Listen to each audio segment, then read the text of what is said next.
شرف کہ تو مجھے جواز افتخار دے، فقیر شہر علم ہوں زکوٰۃ اعتبار دے۔ میں جیسے ٹوٹے پھوٹے لفظ گھڑ کے آ گیا، اب یہ تیرا کام ہے بگاڑ دے یا سنوار دے۔ میرے امین آنسوں کی نظر ہے قبول کر، میرے کریم اور کیا تیرا گناہ گار دے۔ السلام علیکم ناظرین، امام جنتری آفیشیل یوٹیوب چینل میں آپ کا میزبان راشد حفاظ اپنے پروگرام جہان حیرت کے ساتھ حاضر ہے، اور میرے اس پروگرام میں آپ سب کا استقبال ہے۔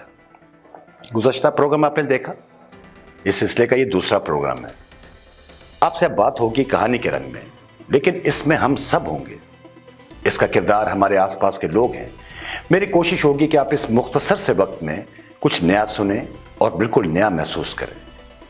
کبھی کبھی ایک چھوٹی سی بات ہماری زندگی بدل دیتی ہے۔ میرا یہ یقین ہے کہ اگر آپ دنیا میں کسی ایسے شخص کو ڈھونڈ رہے ہیں جو آپ کو بدل سکے، تو آپ آئینے کے سامنے کھڑے ہو جائیے، کیونکہ پوری دنیا میں صرف آپ وہ شخص ہیں جو خود کو بدل سکتے ہیں۔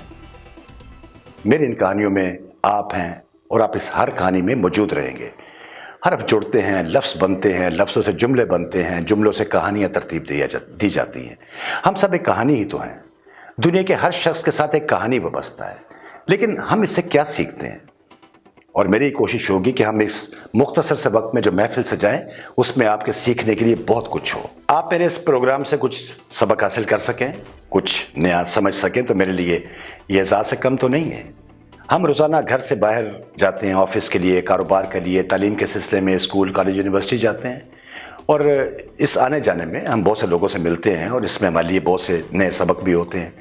لیکن ہم اپنے کاموں کے بکھیڑے میں الجھ کے بہت کچھ بھول جاتے ہیں۔ کہیں لڑائی ہو رہی ہو تو ہمیں اس کی تمام باتیں یاد رہتی ہیں، ہمیں لطیفہ یاد رہتا ہے، اور بہت سے میرے دوست ایسے ہیں جن کو پورا شاعری کے دیوان یاد ہے۔ لیکن اگر پورے دن میں کوئی ایسی بات ہو جائے جو ہماری زندگی میں تبدیلی لا سکے، تو وہ ہمیں یاد نہیں رہتی۔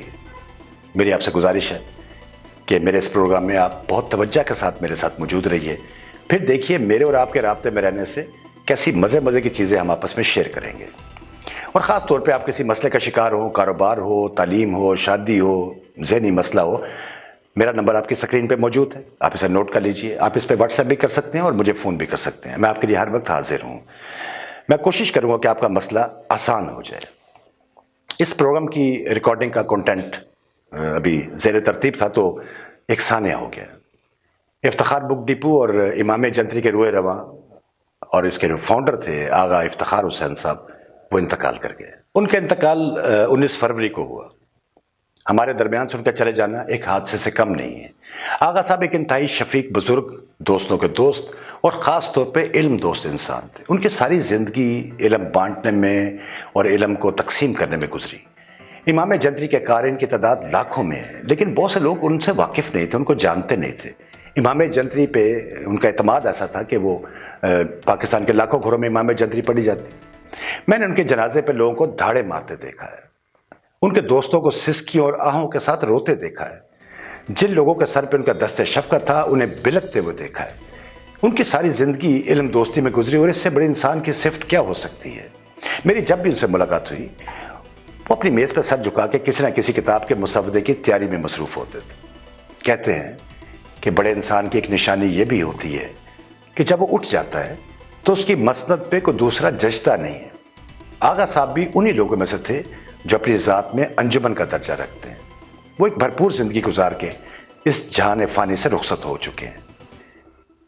ان کی زندگی میں ہی امام جنتری کو ڈیجیٹلائز کرنے کا کام شروع ہو گیا تھا، اور وہ اس بات پہ بہت خوش تھے کہ اب یہ کام جدید طریقے سے ہوگا اور زیادہ لوگ اس سے استفادہ حاصل کر سکیں گے۔ وہ اپنی اولاد کے لیے ایک دوست، اپنے احباب کے لیے مشورہ راہ، اور پریشان لوگوں کے لیے روشنی کے مینار کی طرح تھے۔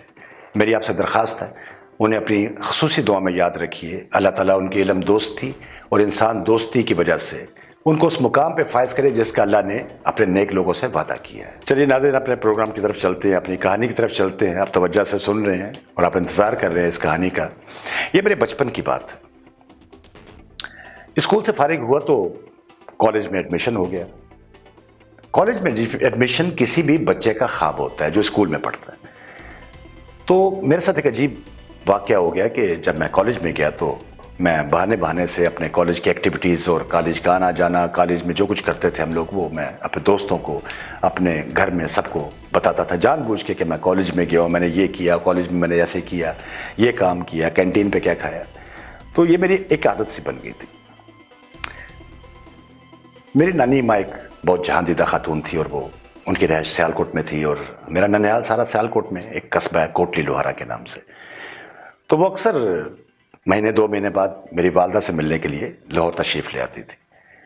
تو ہمارا نانی ماں سے بہت پیار تھا. وہ بہت جہاں دیدہ اور برزیر خاتون تھیں، اور انہوں نے اپنی اولاد کے ساتھ، اپنے بچوں کے ساتھ، میرے 2 ماموں اور میری والدہ میری خالہ کے ساتھ ہندوستان سے پاکستان ہجرت کی تھی.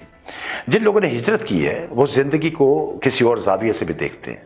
بہت دکھ اور تکلیف کا ایک پروسیس سے وہ گزرے ہوتے ہیں. تو وہ جب آتی تو وہ مجھے کو کام کہتی تو میں آگے سے ان سے یہ کہتا کہ نانی ماں میں بہت تھکا ہوں، میں کالج گیا تھا، میں نے یہ کیا، میں نے وہ کیا. وہ اکثر مجھے دیکھ کے مسکراتی تھی کہ میں ہر وقت اپنے کالج کو ہی مینشن کرتا رہتا ہوں کہ میں کالج میں یہ کیا، کالج میں وہ کیا. ایک دفعہ وہ آئیں تو وہ شاید دوپہر کا کھانا کھا رہی تھی، تو میں بھی ان کے پاس ہی بیٹھا ہوتا. تو انہوں نے مجھ سے کو کام کہا کہ ایک دم میں نے وہی حسب روایت ان سے کہا کہ نانی ماں میں کالج میں بڑا تھک گیا، میں نے یہ کیا وہ کیا. تو وہ کھانا کھانے کے بعد انہوں نے بڑے پیار سے مجھے اپنے پاس بلایا اور کہنے لگی کہ ایک سوال کا جواب تو دو. میں نے کہا پوچھے نانی ماں. کہنے لگی یہ بتاؤ ہمارے جسم کا سب سے قیمتی اور سب سے اہم حصہ کون سا ہے؟ اب میں چونکہ آپ کو بتا چکا ہوں کہ بڑا پراؤڈ تھا کہ میں کالج میں جاتا ہوں، تو میں نے دل میں سوچا کہ نانی ماں زیادہ پڑھی لکھی تو ہے نہیں ہے، تو انہوں نے یہی پوچھا ہوگا کہ دل، آنکھیں، اس طرح کی کچھ چیز ہوگی. تو میں نے ایک دم جواب دیا. میں نے کہا نانی ماں دل. وہ مسکرائی اور مسکرا کے کہنے لگی نہیں، تھوڑا اور سوچو. میں نے سوچا، میں کہا عجیب سی بات ہے، یہ دل اتنا اہم چیز ہے ہمارے جسم میں، یہ ہمیں زندہ رکھتا ہے، پمپنگ کرتا ہے، ہم اس کے بغیر زندہ رہنے کا تصور بھی نہیں کر سکتے. لیکن نانی ماں نے پتہ نہیں کون سی سائنس پڑھی ہے کہ وہ مان نہیں رہی. خیر وہ اس کے بعد بات ختم ہو گئی. وہ 1-2 دن بعد واپس اپنے گاؤں چلی گئی. میں بھی بھول گیا. کچھ عرصے بعد وہ واپس میری والدہ سے ملنے کے لیے آئیں. تو بیٹھے بیٹھے ایک دن ان کو پتہ نہیں اچانک کیا یاد آیا. مجھے کہنے لگی بات سنو بیٹا، میں تم سے ایک دن پوچھا تھا کہ ہمارے جسم کا سب سے قیمتی اور اہم ترین حصہ کون سا ہے، تم نے مجھے بتایا نہیں. میں نے کہا لو، پھر نانی ماں کو یاد آ گیا. میں نے کہا میں کیا بتاؤں نانی ماں، میں نے آپ سے کہا تھا دل بہت قیمتی اور بڑی اہم چیز ہے. چونکہ میں میٹرک میں بیالوجی پڑھ چکا تھا تو میرا خیال تھا یہ بہت ایک امپورٹنٹ چیز ہے یہ والی. وہ کہنے لگی یہ تو نہیں ہے. میں نے کہا نانی ماں زبان.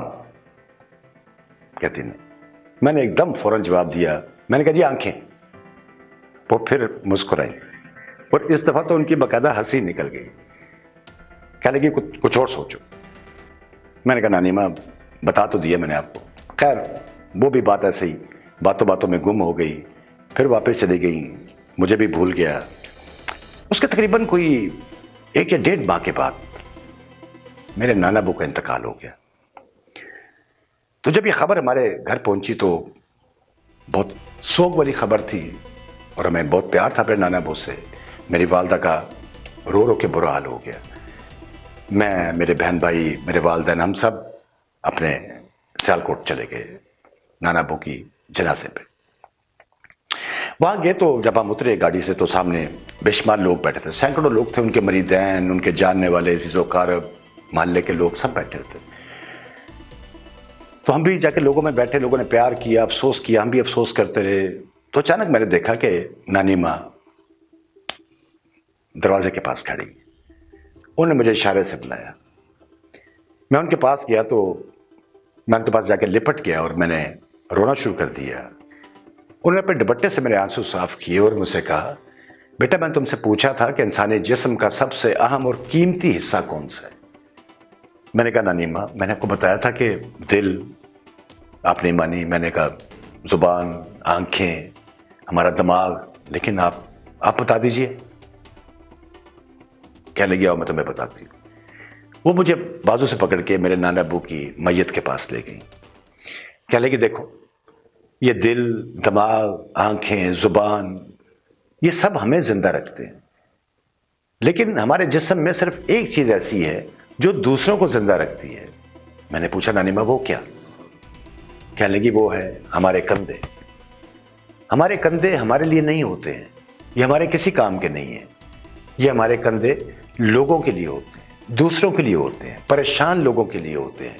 اور جب ہم کسی کی مشکل میں اس کو اپنا کندھا پیش کرتے ہیں، اس کے ساتھ کندھے سے کندھا ملاتے ہیں، اس کی مدد کرتے ہیں، تو اس کی مشکل آدھی رہ جاتی ہے، وہ زندہ ہو جاتا ہے۔ میں پھوٹ پھوٹ کے رونے لگ گیا۔ انہوں نے مجھے اپنے ساتھ لپٹا لیا اور کہنے لگی دیکھو یہ وہی کندھے ہیں، جب ہمارا کوئی اپنا چلا جاتا ہے دنیا سے تو انہی کندھوں پہ اٹھا کے ہم اس کو قبرستان تک لے کے جاتے ہیں، اور ہم یہ ثابت کرتے ہیں کہ یہ کندھے آخر تک آپ کے ساتھ رہے ہیں۔ ناظرین، آپ کے یہ کندھے بہت قیمتی ہیں، اپنے ان کندھوں کی حفاظت کیجیے، اپنے ان کندھوں کو ہمیشہ دکھی، درد مند اور ضرورت مندوں کے لیے تیار رکھیے۔ آپ کے یہ کندھے لوگوں کے لیے بہت اہم ہیں، اور یہ کندھے کبھی آپ کی روحانی مدد کی صورت میں، کبھی مالی مدد کی صورت میں، کبھی اخلاقی مدد کی صورت میں لوگوں کے ساتھ جڑ جاتے ہیں اور لوگوں کے مسئلے حل ہو جاتے ہیں۔ آج کا یہ پروگرام میں جب سوچ رہا تھا کہ آج کہانی آپ کے سامنے پیش کرنی ہے تو ایک دم میرے ذہن میں خیال آیا کہ آغا افتخار صاحب جن کا میں ذکر کر چکا ہوں، تو ان کی زندگی بالکل اسی طرح گزری۔ لوگوں کے لیے ان کے کندھے ہمیشہ حاضر رہے۔ ان کی وفات کے بعد میں نے لوگوں سے جو باتیں سنی، جو کہانیاں سنی، آپ یقین کیجیے کہ ان کی زندگی بالکل ایسی تھی جیسے ان کے کندھے ہر وقت لوگوں کے لیے حاضر رہتے تھے۔ ناظرین، آج کی کہانی آپ نے سنی، امید آپ کو پسند آئی ہوگی۔ مجھے آپ کے فیڈ بیک کا انتظار رہے گا، اور ہر ہفتے منگل کو رات 10 بجے یہ محفل سجا کرے گی۔ آپ کے پاس کوئی کہانی ہو، آپ اس کا حصہ بننا چاہتے ہوں، نمبر آپ دیکھ رہے ہیں، اسی پہ واٹس ایپ بھی ہے، اور نمبر بھی آپ فون نمبر مجھے کر سکتے ہیں، فون کر سکتے ہیں، میں ہر وقت آپ کے ساتھ ہوں۔ اپنے میزبان راشد حفاظ کو اجازت دیجیے۔ اللہ ہم سب کا حامی و ناصر ہو۔